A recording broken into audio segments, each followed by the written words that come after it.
नमस्कार, मैं छत्तीसगढ़ अखबार के यूट्यूब चैनल इंडिया आजकल के स्टूडियो से सुनील कुमार अपने राजनीतिक विश्लेषक शशांक तिवारी के साथ यहाँ मौजूद हूँ। हम इस वक्त जब स्टूडियो में आपके सामने बोल रहे हैं, थोड़ी देर पहले ही छत्तीसगढ़ के नए मुख्यमंत्री विष्णुदेव साय ने शपथ ली है। उनके साथ दो उप मुख्यमंत्री, एक अरुण साव और एक विजय शर्मा, इन दो ने भी शपथ ली है। इन दोनों का महत्व ये है कि अरुण साव अभी तक सांसद भी थे और प्रदेश भाजपा के अध्यक्ष भी थे। दूसरी तरफ विजय शर्मा जो हैं, उन्होंने कवर्धा से प्रदेश के एक सबसे ताकतवर मंत्री मोहम्मद अकबर को बड़ी लंबी लीड से हराया है। वहाँ से संगठन में भी वो पुराने नेता हैं, पहले के ताकतवर नेता हैं। इन दो डिप्टी चीफ मिनिस्टर ने विष्णुदेव साय के साथ शपथ ली है। इसका महत्व इस तरह से भी समझने की ज़रूरत है कि प्रदेश की करीब 1/3 आबादी आदिवासी है, तो आदिवासी समुदाय के विष्णुदेव साय को मुख्यमंत्री बनाया गया है, जो बड़ी स्वाभाविक बात लगती है। जो अरुण साव हैं वो ओबीसी तबके से आते हैं, वो साहू समाज के हैं। साव उनका नाम जरूर है लेकिन हैं साहू समाज के, तो वो ओबीसी तबके के प्रतिनिधि के तौर पर और प्रदेश भाजपा के अध्यक्ष रहते हुए चुनाव लड़कर सांसद थे, जीत कर आए हैं, इसलिए उनको उप मुख्यमंत्री बनाया गया है। दूसरे उप मुख्यमंत्री विजय शर्मा जो हैं, संगठन महामंत्री रहे हुए हैं, बड़े पदाधिकारी हैं, और जो सवर्ण तबका है छत्तीसगढ़ का, वो आबादी में चाहे कम हो, वो उसका प्रतिनिधित्व करते हैं। कई लोगों को छत्तीसगढ़ के बाहर, दिल्ली के दूसरी जगहों के पत्रकारों को एक गलतफहमी है कि विष्णुदेव साय एक अनजाना नाम है। कई लोगों ने लिखा है इसको बाहर, बड़े बड़े अखबारों ने, बड़े बड़े समाचार वेबसाइटों ने लिखा है। उनमें से कुछ लोगों ने मुझको इंटरव्यू किया, मुझसे बात की है, तो मैंने उनको याद दिलाया है कि विष्णुदेव साय एक आदिवासी नेता हैं, सरल हैं, सहज हैं, कभी प्रचार में उन्होंने दिलचस्पी नहीं ली, इसलिए महानगर का मीडिया उनके बारे में कम जानता है। बिल्कुल। वो मीडिया भी कम जानता है जो कि सवर्ण लोगों से, शिक्षित और शहरी लोगों से लदा हुआ है। न सिर्फ दिल्ली का मीडिया बल्कि छत्तीसगढ़ का मीडिया भी। मीडिया के मालिकान से लेकर मीडिया के संपादक तक, संवाददाता तक, जो दो हम लोग बैठे हैं यहाँ, हमारे सरीखे अधिकतर लोग शहरी सवर्ण तबके के हैं मीडिया में। इसलिए भी लोगों को दलित का, आदिवासी का, इनका महत्व पता नहीं लगता है। तो दिल्ली के मीडिया में लगातार ये लिखा जा रहा है कि एक अपेक्षाकृत अनजाना चेहरा, नया चेहरा। ऐसा कोई नया चेहरा नहीं है विष्णुदेव साय। विष्णुदेव साय छत्तीसगढ़ में बहुत पुराना चेहरा है। वो 4 बार के सांसद हैं, ये चौथा मौका उनका विधायक होने का है। वो 3 बार प्रदेश भाजपा के अध्यक्ष रह चुके हैं। वो 5 साल तक मोदी के मंत्रिमंडल में राज्य मंत्री रह चुके हैं। उसके पहले भी वो एक गांव के आदिवासी परिवार से निकल के 10वीं तक पढ़े हुए, पंच का चुनाव लड़े, सरपंच का चुनाव लड़े, ऐसा धीरे धीरे आगे बढ़े हुए सीधे सरल व्यक्ति हैं। लेकिन वो किसी तरीके से अनजाना चेहरा नहीं है। सच तो यह है कि कुछ महीने पहले जब ये बात चल रही थी कि छत्तीसगढ़ में भाजपा किसके चेहरे पे चुनाव लड़ेगी, उस समय भी ये चर्चा होती थी भाजपा के भीतर कि हो सकता है कि विष्णुदेव साय को चेहरा बनाया जाए पार्टी का। ये फिर बाद में पार्टी ने तीनों राज्यों को मिला के तय किया कि किसी को चेहरा नहीं बनाया जाएगा और प्रधानमंत्री नरेंद्र मोदी और कमल छाप, इसी पे चुनाव लड़ा जाएगा। वरना विष्णुदेव साय कोई भी नया चेहरा नहीं है, जैसा कि महानगर की मीडिया को एक गलतफहमी है। इसलिए मैं इस बात को इतना खुलासे से कह रहा था। ठीक कह रहा हूँ? हाँ, बिल्कुल ठीक। इसी पे आ रहा हूँ। जैसे इनके ताऊ जी हैं, वो केंद्र में राज्य मंत्री रहे, मोरारजी देसाई में। हाँ। देसाई मंत्रिमंडल में सांसद रहे, विधायक रहे इनके परिवार से। हाँ। लेकिन नरहरि प्रसाद साय नाम था उनका। हाँ। अंतिम समय में ये लोग इतने लो प्रोफाइल रहे। हाँ। अंतिम समय बड़ा उसमें मुफलिसी में जीवन गुजरा। ऐसा? हाँ। तो ये सरल सज्जन आदमी हैं, व्यक्ति हैं। इनके परिवार में इतने सारे पिताजी, मतलब दादाजी पहले मनोनीत विधायक रहे आज़ादी के समय। इसके बावजूद बहुत सीमित जीवन सीमित शैली साधनों में बड़े हुए पले हैं। पले ये बड़े शायद हुए भाई हैं। बहनों में बड़े थे तो परिवार का कामकाज भी चलाते थे। बिल्कुल बिल्कुल। यानी परिवार में केंद्रीय मंत्रिमंडल में रहे थे, इसलिए कोई संपन्नता नहीं आ नहीं गई आई। थी, जो कि आज एकदम आम बात है। है। आज तो यह है कि चुन के आते हैं, विधायक रहते हैं, उसके बाद जल्द ही इनोवा, फॉर्च्यूनर और क्या क्या बहुत सारे ब्रांड हैं, ऐसे बड़े बड़े ऐसी गाड़ियां आ जाती है तुरंत ही सांसद या विधायक के पास भी। ये तो परिवार में इतना सब कुछ रहा, लेकिन ये सीधे सरल रहे, धीरे धीरे आगे बढ़े। और जितना मुझको याद पड़ रहा है शशांक, ये कभी मनोनीत होकर संसद नहीं पहुंचे जी, निर्वाचित ये निर्वाचित होकर पहुंचे। इस बात को ध्यान रखिएगा। बहुत सारे लोग रहते हैं, नेता बड़े रहते हैं, लेकिन वक्त आने पर मनोनीत होकर संसद पहुंचते हैं। विष्णुदेव साय हमेशा चुनाव लड़कर संसद पहुंचे हुए हैं, इस बात को ध्यान रखिएगा। और क्या है शशांक, जो 2 डिप्टी चीफ मिनिस्टर बने हैं जी, इनके बारे में आपको ज्यादा जानकारी होगी मुझसे। ये अरुण साव की पृष्ठभूमि ये बता दूं कि ये पेशे से वकील हैं। हाँ। इनके पिताजी अभय राम साव, हाँ, ये भी वकील थे। लेकिन जनसंघ के जमाने से जनसंघ के सक्रिय कार्यकर्ता थे। अच्छा। ये मुंगेली में प्रैक्टिस करते थे। हाँ। और एक समय ऐसा भी आया था इनके पिताजी को जनसंघ की टिकट भी मिल गई थी, लेकिन वो निजी कारणों से नहीं लड़े चुनाव। लौटा भी दिए इनके पिताजी। फिर ये वकालत करने के बाद राज्य बना तो ये हाईकोर्ट में प्रैक्टिस शुरू कर दी अरुण साव। अच्छा। अरुण साव ABVP में बहुत सक्रिय रहे, अच्छे सक्रिय रहे, पदाधिकारी रहे। जो भाजपा का छात्र संगठन है, छात्र संगठन है ना। और फिर उसके बाद ये हुआ कि अरुण साव पैनल 2004 में फिर गवर्नमेंट एडवोकेट के रूप में रहे वहाँ, जब बीजेपी की सरकार बनी। उसके बाद 2013 से 2018 तक डिप्टी AG रहे। अच्छा। और फिर हालत ये हुई 2019 पे लोकसभा में, जब मौजूदा सब सांसदों को चेहरा बदलना, ये जो सारे बैठे हुए सांसद हटा दिए थे। हाँ। तो उसमें लखनलाल साहू सांसद थे वहाँ के, उनकी जगह फिर अरुण साव को दिया गया टिकट। साहू समाज में ही रही टिकट रही। हाँ। पढ़े लिखे थे काफ़ी, उनके बीच पे ABVP। मैंने इनको बहुत पहले इनके भाषण नहीं सुने थे, लेकिन अध्यक्ष बनने के बाद सुनता हूँ जी, तो साफ सुथरा और प्रभावशाली बोलते हैं। ABVP में लग गया था, सक्रिय रहे, छात्र राजनीति में रहे, इसलिए उसको टिकट देने में कहीं कोई दिक्कत नहीं हुई, ना किंतु परंतु हुआ। टिकट लिए और अच्छे मार्जिन से जीते। अभी भी लोरमी चुनाव जीते तो काफ़ी बहुत कठिन सीट थी वो, कठिन सीट थी। उसके बावजूद वो करीब 47,000 वोट से जीते वो। फिर उसके बाद क्या हुआ कि इनको विष्णुदेव साय की जगह एक OBC चेहरा चाह रहे थे, पार्टी ऐसे सोच बनी थी, तो इनको प्रदेश भाजपा की कमान सौंपी गई। तो आपको याद होगा कि फिर उस समय से थोड़ा सा ग्राफ एकदम काफ़ी सक्रियता बड़ा, बीच में ये चर्चा भी थी कि ये मुख्यमंत्री भी बनाए जा सकते हैं अगर भाजपा की सरकार बनेगी तो। लेकिन मैं एक दूसरी बात यहाँ पे कहना चाहता हूँ, राजस्थान, छत्तीसगढ़ और मध्य प्रदेश, ये 3 राज्य 2018 में भाजपा से कांग्रेस ने छीने थे। तीनों राज्य एक साथ, तीनों जगह कांग्रेस की सरकार बनी थी। अब ये है 2018 के ठीक उल्टा, इस बार तीनों राज्य भाजपा ने काफी बड़ी लीड से जीते हैं। तीनों राज्य बड़ी लीड से जीते हैं। किसी भी राष्ट्रीय पार्टी के सामने दिक्कत रहती है कि जब एक से ज्यादा राज्यों में आपको मुख्यमंत्री, उप मुख्यमंत्री या विधानसभा अध्यक्ष बनाना है तो आपको जातिगत समीकरणों को ध्यान में रखना पड़ता है। तो कांग्रेस भी रहती भाजपा की जगह तो वही करती, इन तीनों राज्यों को मिला के एक साथ तय करती।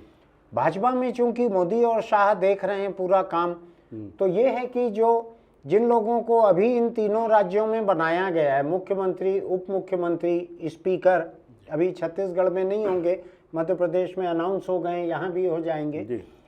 इन सब की जातियों को ध्यान में रखा जाता है। मेरा ये भी मानना है, मुझसे किसी एक इंटरव्यू में पूछा गया था तो मैंने कहा कि मोदी और शाह जब काम कर रहे हैं तो कंप्यूटर के एक तरफ इन राज्यों के लोकसभा उम्मीदवारों की लिस्ट भी चल रही होगी, वो उसको भी ध्यान में रख के कर रहे होंगे। इतना जान लीजिए कि अभी इन तीनों राज्यों में जो भी नाम आ रहे हैं ये प्रमुख पदों पे आ रहे हैं, इसके बाद मंत्रियों के नाम आएंगे। इन सब का बिल्कुल सीधा लेना देना लोकसभा चुनाव से रहेगा, उसको ध्यान में रखते हुए ये किया जाएगा।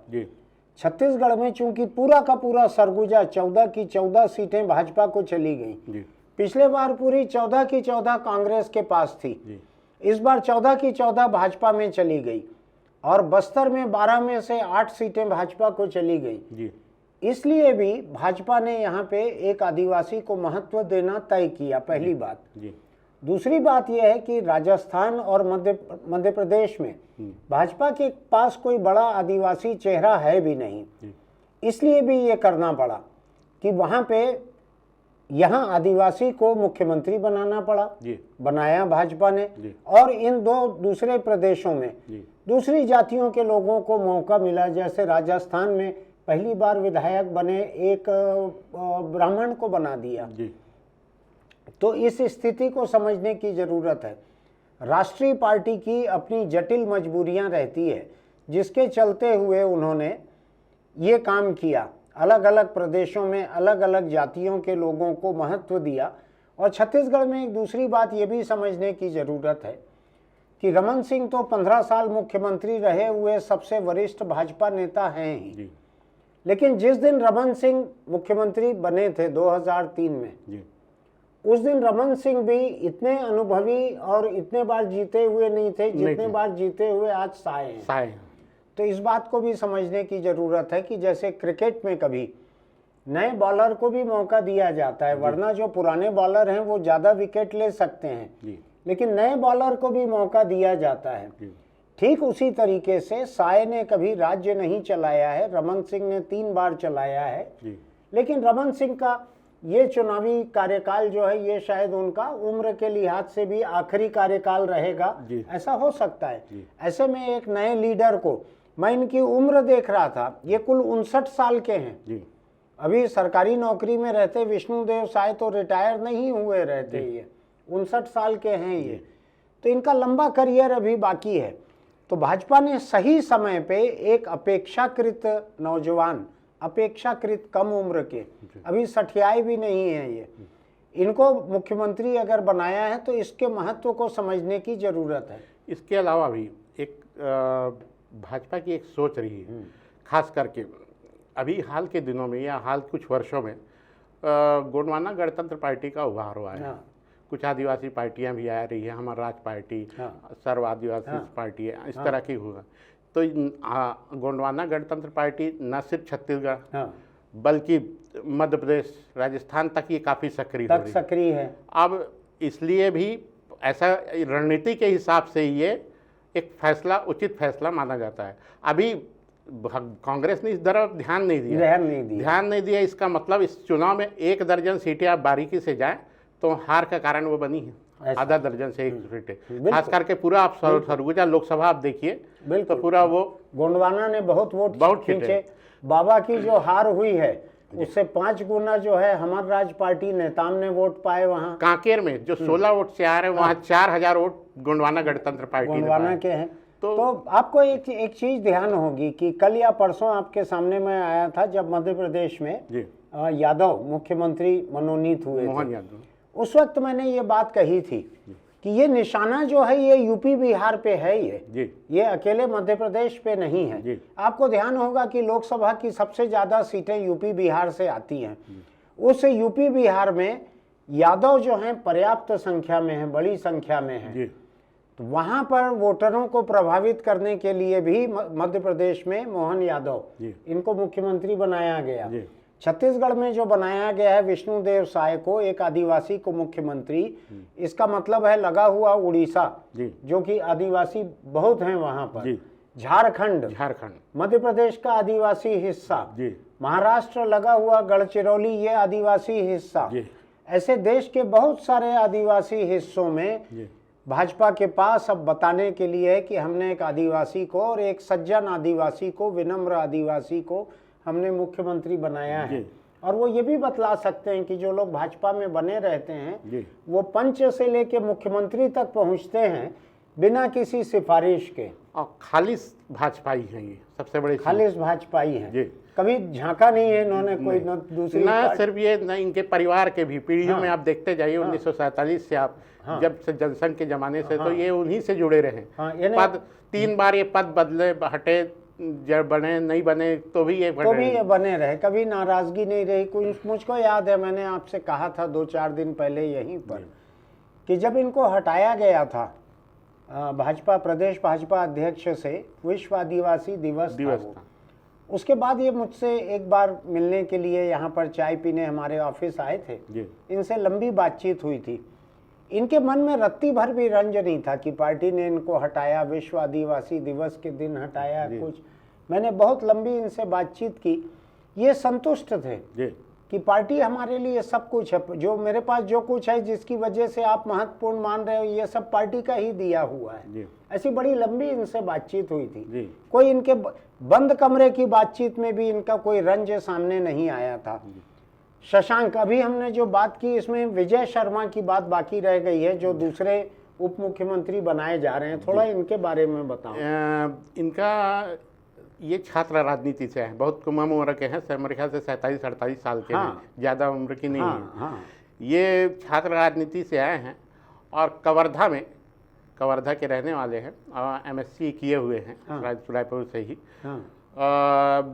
योगी राज थे वहाँ, योगी राज विधायक, कांग्रेस विधायक, कवर्धा राज परिवार के थे और विधायक थे एक बार। उनके बड़ा करीबी रहे। अच्छा, वहाँ से शुरुआत की, लेकिन फिर ये भाजपा में आए, भाजपा ज्वाइन किए। ठीक। और भाजपा में आए तो फिर ये संगठन करता तो अच्छे हैं, कुशल, युवाओं के बीच में इनकी अच्छी पार्टी, तो इनको युवा मोर्चा का अध्यक्ष बनाया गया वहाँ प्रदेश जिले का बने। इनकी वाइफ फिर जिला पंचायत की सदस्य बनी। बाद में ये काफ़ी सक्रिय युवा मोर्चा में इनके काम काज को देखते हुए फिर इनको प्रदेश की जिम्मेदारी दी गई, युवा मोर्चा, प्रदेश युवा मोर्चा के। तो युवा मोर्चा को, चूंकि वो सरकार भी थी, लेकिन युवा मोर्चा को इन्होंने खड़ा किया अच्छे से। रमन सरकार ही थी, लेकिन संगठन की काम उनके बहुत अच्छा रहा। तो उसके बाद ये फिर दूसरी चीज, ये खुद जिला पंचायत सदस्य बने। अच्छा। रमन शर्मा। तो आपको ध्यान होगा, सबसे पहले बड़ा आंदोलन मोर आवास मोर अधिकार, ये शुरुआत हुआ कवर्धा से। अच्छा। वो था कि ग्रामीण आवास योजना रुक गई थी, किसी तरह आवास मिल नहीं रहा था, तो सबसे पहले इन्होंने शुरू किया। ये भूपेश बघेल सरकार में रुकी थी योजना, क्योंकि राज्य को अपना अंशदान जो देना था वो नहीं दिया था। मुझको ध्यान है, ये TS सिंहदेव ने इसको मुद्दा बना के मुख्यमंत्री को एक चिट्ठी भी लिखी थी, ऐसा ही था। बिल्कुल। और जो आज जो इन्होंने जवाब दिया है बृहस्पति सिंह ने कांग्रेस पार्टी के नोटिस का, उसमें भी उन्होंने इस बात को लिखा है कि आवास योजना को लेके TS सिंहदेव ने ऐसी चिट्ठी लिखी थी मुख्यमंत्री को, उसके कारण भी बदनामी हुई थी, इस किस्म का लिखा है। हाँ। तो ये योजना वहाँ से आंदोलन की शुरुआत की, वहाँ से ये माहौल बना, ये स्लोगन उन्हीं का दिया हुआ। उसके बाद पूरे प्रदेश स्तर पे भाजपा ने इसको किया, माहौल बनाया इसको लेकर। तो ये चुनाव में बड़ा मुद्दा बना। अच्छा। इसके अलावा क्या हुआ कि वहाँ सांप्रदायिक तनाव की घटनाएं हुई कवर्धा में। तो उस समय ये काफ़ी सक्रिय रहे। अब न सही वो बदल के रही वो, इस तरह का माहौल मोहम्मद अकबर के खिलाफ उन्होंने चलाया। स्थानीय विधायक, मंत्री, सरकार के ताकतवर मंत्री थे। तो वो फिर इसके बाद वो इनको रहते हुए, अभी ये जिला पंचायत के भी सदस्य हैं, है ना। तो फिर इनको प्रदेश में महामंत्री करने, जो अरुण साव की कार्यकारिणी महामंत्री की जिम्मेदारी दी गई। तो ये दौरान जब भी अमित शाह आए रायपुर में, तो उन बैठक में दो महत्वपूर्ण बैठकों में मुझको ध्यान है, ये आपने पहले भी चर्चा की थी, जिसमें बहुत कम लोग थे, जिसमें प्रदेश के बड़े बड़े नेताओं को नहीं बुलाया गया था, उनमें ये मौजूद थे।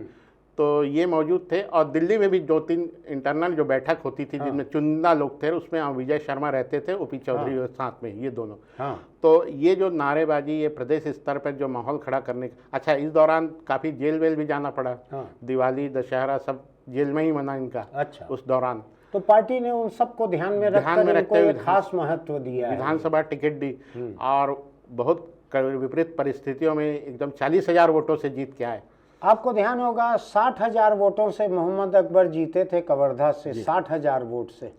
इस बार 40,000 वोटों से ये जीते हैं, शायद 1 लाख का पूरा फर्क पड़ा है।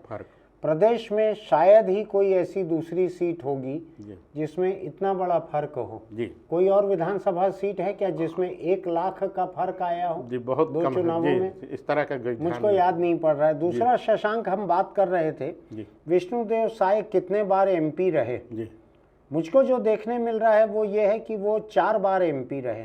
जी तो हमारा शायद 3 या 4 का कुछ वो हो रही थी। जी, तो 4 बार रहे विष्णुदेव साय एमपी जी। और ये चौथी बार विधायक चौथी बने। बार विधायक।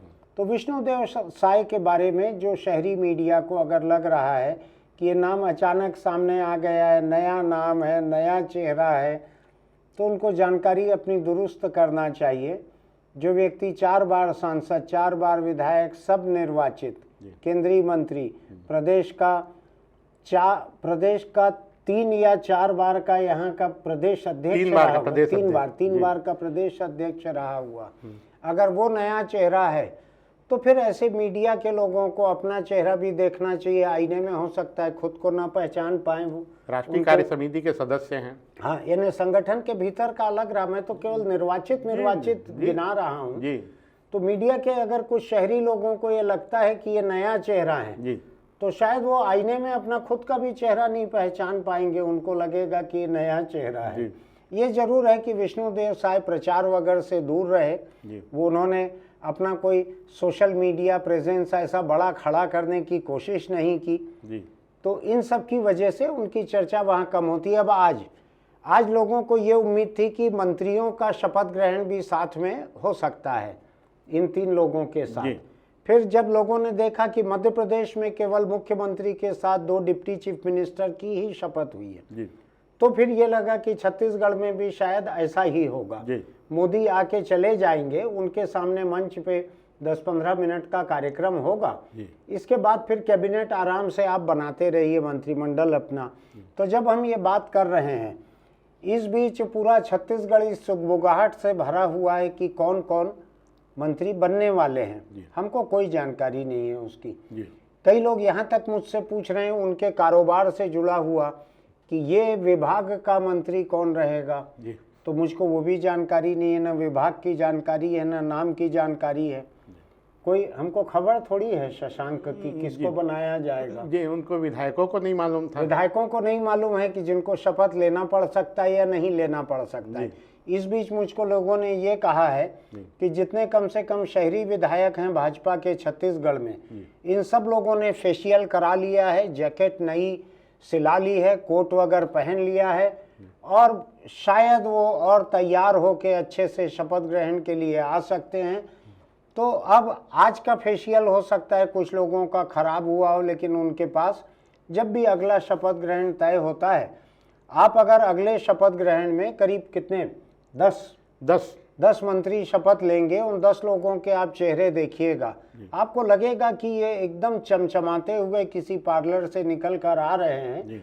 कपड़े आपको लगेगा कि बिल्कुल अभी नाप से सिले हुए हैं, एक सिलवट नहीं है, ऐसी तैयारी में सब लोग बैठे हुए हैं। मैं एक दिलचस्प बात आपको बतलाता हूँ। हिंदुस्तान की डेमोक्रेसी जो है ये ब्रिटेन की एक परंपरा पे बनी हुई है, जो कि यस मिनिस्टर नाम का एक सीरियल था बीबीसी का, उसमें ये दिखता था कि कैसे काम करता है ये। तो उसमें जो सांसद रहते हैं ब्रिटेन के, वो मंत्रिमंडल में जाने के लिए जब उनको लगता है आसार, तो टेलीफोन के बगल में बैठे रहते थे। इन दिनों जैसा मोबाइल तो उन दिनों था नहीं, काले रंग का टेलीफोन रहता था। तो वो सांसद जो हैं बैठे रहते थे बगल में और पहली घंटी बजते ही उसको उठाते थे हड़बड़ा के। अब ऐसा फोन उठाने वाला नहीं रह गया है, मोबाइल फोन है। लोगों ने अपने 2-2, 3-3 नंबर दे के रखे होंगे कि शपथ की जरूरत रहे तो याद करना। इसमें आपको कुछ और लग रहा है? इस पे दोनों चीज़, एक चीज़ बता दूं कि ये दोनों पहली बार विधायक नहीं, अरुण साव और विजय शर्मा। लेकिन आप एक चीज देखो, भाजपा ने पहली बार विधायक बने हुए को राजस्थान में मुख्यमंत्री बना दिया है, यहाँ तो डिप्टी सीएम बनाया है। लेकिन एक चीज है कि इन 2 में से कम एक अरुण साव जो हैं वो सांसद भी थे, प्रदेश अध्यक्ष भी थे, 2 थे। और विजय शर्मा का जैसा कि आप कह रहे हैं कि उनको महत्व मिला है इसलिए कि उन्होंने जी संगठन में बहुत काम किया और मोहम्मद अकबर को ऐसा इतने वोटों से हराया। जी शायद इन दो वजहों से, और एक जाति समीकरण जो है जी जो कि भाजपा पूरे तीनों राज्यों में सामने कर रही है, जी तो शायद उसका भी एक फायदा हुआ जी होगा। बिल्कुल। तो हमको आज तो जो शपथ ग्रहण हुआ है उसमें तो चर्चा का इससे ज्यादा कुछ है नहीं, जी क्यों शशांक? बिल्कुल। और सरकार को कैसे काम करना चाहिए, सरकार कैसे बनेगी, जब ये कैबिनेट बन जाएगा, जी मंत्रियों के नाम आ जाएंगे, जी विभाग बढ़ जाएंगे, उसके बाद हम और आप बैठकर फिर बात करेंगे। जो भी थोड़ा बहुत हमारा 20 साल का 23 साल का तजुर्बा है छत्तीसगढ़ का, उस पर फिर बात करेंगे। यही है। बिल्कुल। तो हम आपसे फिर मिलेंगे। आज ये छोटी सी बातचीत जो है, जो शपथ ग्रहण हुआ है 3 लोगों का, उसको लेकर है। इसके बाद फिर मिलेंगे। आपको अगर हमारे वीडियो अच्छे लगते हैं तो इसको सब्सक्राइब कीजिएगा, नोटिफिकेशन की बटन दबाइएगा, लाइक कीजिएगा और टिप्पणी लिखिएगा कि आपको क्या अच्छा लगा, क्या खराब लगा। आपको जो बातचीत में हमारे थोड़ी सी एक गलतफहमी हो रही थी, मैं आखिरी में फिर साफ कर देता हूं कि विष्णुदेव साय 4 बार के सांसद, 4 बार के विधायक हैं। तो हम आपसे फिर मिलते हैं कल, आपके सामने कुछ दूसरे पहलुओं को लेकर सामने रहेंगे। तब तक अपना ख्याल रखिए, बीड़ी, सिगरेट, गुटखा, तम्बाकू से दूर रहिए। ये कैंसर को न्योता देने वाले रहते हैं। आपने देश के कुछ सबसे बड़े नेताओं को देखा है कैंसर का शिकार होते हुए। ऐसा मत फंसिए किसी बीमारी के जाल में, पूरा परिवार बर्बाद हो जाता है। फिर मिलते हैं।